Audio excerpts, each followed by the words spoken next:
জিহাদের বিভিন্ন প্রকার হয়ে থাকে। এক নম্বর আল জিহাদুন নফস, নফসের জিহাদ, অর্থাৎ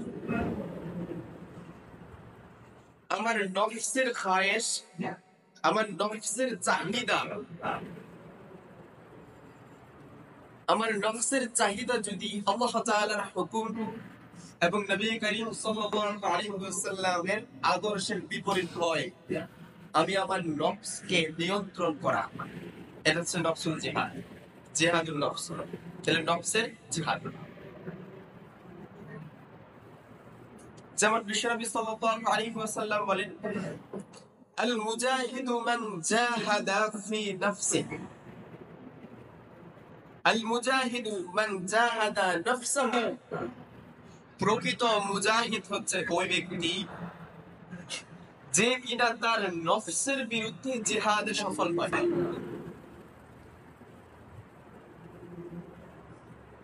এছাড়াও রাসূল করিম সাল্লাল্লাহু আলাইহি ওয়াসাল্লাম আরো বলেন, আফদালুল জিহাদি হজ্জুম মাবরুর, একটা পূর্ণময় হজ, এটা সফলতম কবুল হজ পালন করার জন্য যা করে দরকার, ওইভাবে হক আদায় করে একটা হজ আদায়কারী ওই ব্যক্তি একজন মুজাহিদ। আবার বিশ্বনবী বলেন, বিরুল ওয়ালিদাইন, পিতামাতার আনুগত্য করা, শরীয়ত সম্মতভাবে পিতামাতার আনুগত্য করা, এটাও জিহাদের অন্তর্ভুক্ত। জিহাদ চার প্রকার। প্রথম প্রকার জিহাদুন নফস, নফসের সাথে যুদ্ধ করা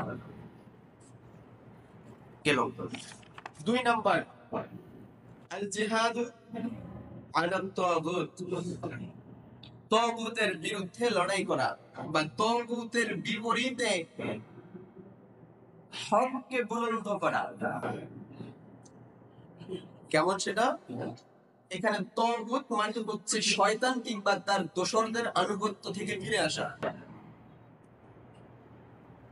শয়তান কিংবা তার দোসরদের সকল প্রকার জালকে ছিন্ন করা এবং সেগুলোকে চিহ্নিত করে মুসলিম উম্মার সামনে পেশ করা।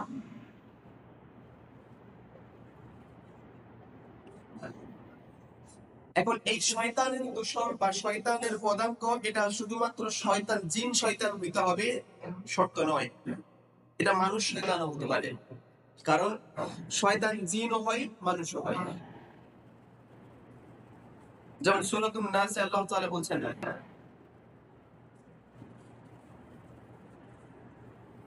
মিন শাররিল ওয়াসওয়াসিল খান্নাস, শয়তানের ওয়াসওয়াসা থেকে আমরা আল্লাহর কাছে পানাহ চাই। এই শয়তান কারা? মিনাল জিন্নাতি ওয়াল নাস, এই শয়তানগুলো শুধু জিনের ভিতরে না, মানুষের ভিতরেও আছে। তাহলে শয়তানের আনুগত্য থেকে মুখ ফিরিয়ে একমাত্র আল্লাহ তাআলার আনুগত্য করা, শয়তানের পদাঙ্ক অনুসরণ করা থেকে বিরত হয়ে একমাত্র আল্লাহ তাআলার নির্দেশ পালন করা, এটা হচ্ছে আল জিহাদু আলা তাগুত। তিন নম্বর আল জিহাদু আলাল কুফরি ওয়াল বাতিল, কুফরি শক্তি বিরুদ্ধে এবং বাতিলের বিরুদ্ধে সংগ্রাম করা, এটা হচ্ছে জুলমের বিরুদ্ধে সংগ্রাম করার মতো। পৃথিবীর বুকে সবচেয়ে বড় জুলম হচ্ছে শিরক, এরপরে কুফর।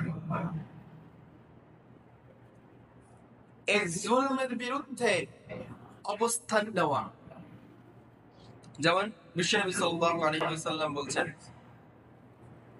আফদালুল জিহাদি কালিমাতু আদিলিন ইনদা সুলতানিন জাহির, স্বেচ্ছাচারী শাসকের সামনে, স্বেচ্ছাচারী শাসকের বিপরীতে তার জুলুমের বিরুদ্ধে সোচ্চার কণ্ঠে কথা বলা, এটা হচ্ছে জিহাদ, এবং এটা উত্তম জিহাদ।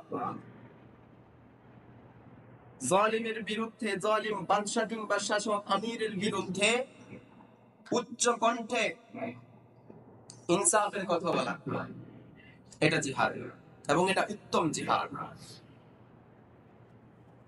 কৃষ্ণ সাল্লাল্লাহু আলাইহি ওয়াসাল্লাম আরো বলছেন, আল জিহাদু ফি সাবিলিল্লাহ, আল্লাহর রাস্তায় জিহাদ করা, এটা হচ্ছে 4 নম্বর, যে আল্লাহর রাস্তায় জিহাদ করা, এবং এটা চূড়ান্ত জিহাদ, জিহাদের একেবারে চূড়ান্ত পর্যায়ে আল্লাহর রাস্তায় লড়াই করা, মোকাবেলা করা, পরস্পরকে প্রতিরোধ করা।